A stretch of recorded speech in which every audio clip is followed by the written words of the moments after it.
पाठ 7 बीरबल की चतुराई। बीरबल सम्राट अकबर के 9 मंत्रियों में से एक थे। सम्राट अकबर मुगल साम्राज्य के सबसे प्रभावशाली सम्राट थे। उनके मंत्री बीरबल अपनी हाजिर जवाबी, बुद्धिमत्ता और चतुराई के लिए प्रसिद्ध थे। वृंदा नाम की एक वृद्धा कैसे अपनी खोई हुई धन बीरबल की मदद से पुनः प्राप्त करती है, आइए यह कहानी पढ़कर जानेंगे। सम्राट अकबर के राज्य में सब और सुख शांति का बसेरा था। सम्राट का अर्थ है बहुत से राज्यों का स्वामी। सम्राट को अपनी प्रजा से संतान की तरह लगाव था। एक बार की बात है, वहां रहने वाले कुछ लोगों ने 4 धाम की यात्रा पर जाने की योजना बनाई। उनमें वृंदा नामक एक वृद्धा स्त्री भी थी। वह जाने से पहले अपने धन को सुरक्षित करना चाहती थी, इसलिए अपने पड़ोसी विष्णु के पास जाकर उससे बोली, सुनो भाई विष्णु, मैं 4 धाम की यात्रा पर जा रही हूँ। मेरे पास कुछ धन है जो मैंने कड़ा परिश्रम करके जोड़ा है। मेरा निवेदन का अर्थ है विनती। मेरा निवेदन है, इस थैली को तुम अपने पास मेरी अमानत समझकर रख लो, मैं वापस आने पर ले लूँगी। अमानत का अर्थ होता है पूंजी।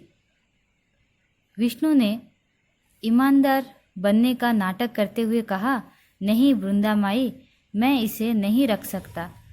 कहीं मेरी नीयत बिगड़ गई तो तुम स्वयं ही इस धन को किसी सुरक्षित स्थान पर छिपा दो। वृंदा को विष्णु की बात जंच गई, अर्थात उसे पसंद आई।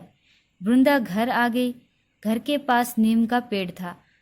बस उस पेड़ के ठीक सामने उसने मिट्टी खोदकर सोने के सिक्कों की थैली को गाड़ दिया। कपटी विष्णु यह सब छिपकर देखता रहा। रात के समय उसने वहां आकर मिट्टी खोदी और उस थैली के स्थान पर दूसरी थैली दबा दी।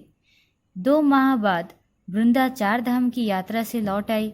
उसी नीम के पेड़ के सामने जाकर उसने मिट्टी हटाई और थैली को उसी जगह देखकर चैन की सांस ली। चैन की सांस लेना अर्थात निश्चित हो जाना। लेकिन जैसे ही थैली खोली तो उसके पैरों के नीचे से जमीन खिसक गई।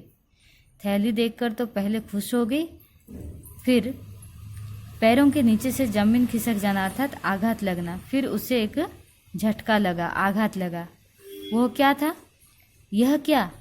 मैंने थैली में सोने की जगह तांबे के सिक्के। यह क्या उसने पाया? सोने के सिक्के के जगह पर तांबे के सिक्के। वह हताश हो गई, लेकिन उसने धीरज नहीं छोड़ा। इस मुसीबत के समय उसे बीरबल की याद आई।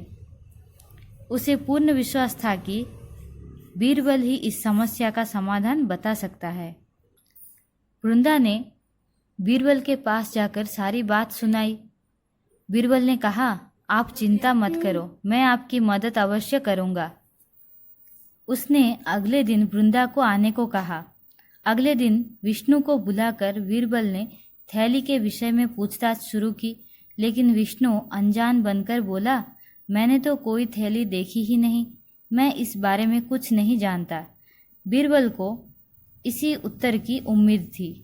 अब उसने वहीं रहने वाले दर्जी को बुलवाया। दर्जी को देखते ही विष्णु के चेहरे का रंग उड़ गया। चेहरे का रंग उड़ जाना अर्थात घबरा जाना। दर्जी ने बताया कि यह वही थैली है जो 2 महीने पहले उसने विष्णु के कहने पर सील कर दी थी। बीरबल की चतुराई से सारी बात साफ हो चुकी थी। दूध का दूध और पानी का पानी हो गया था, अर्थात सही निर्णय लेना, क्या सच क्या झूठ सबका पता लगना। दूध का दूध और पानी का पानी हो गया था। वृंदा बहुत प्रसन्न थी। उधर विष्णु ने बीरबल के पांव पकड़ लिए और अपने अपराध के लिए क्षमा मांगी। बीरबल के कहने पर वृंदा को उसके सोने के सिक्कों की थैली मिल गई।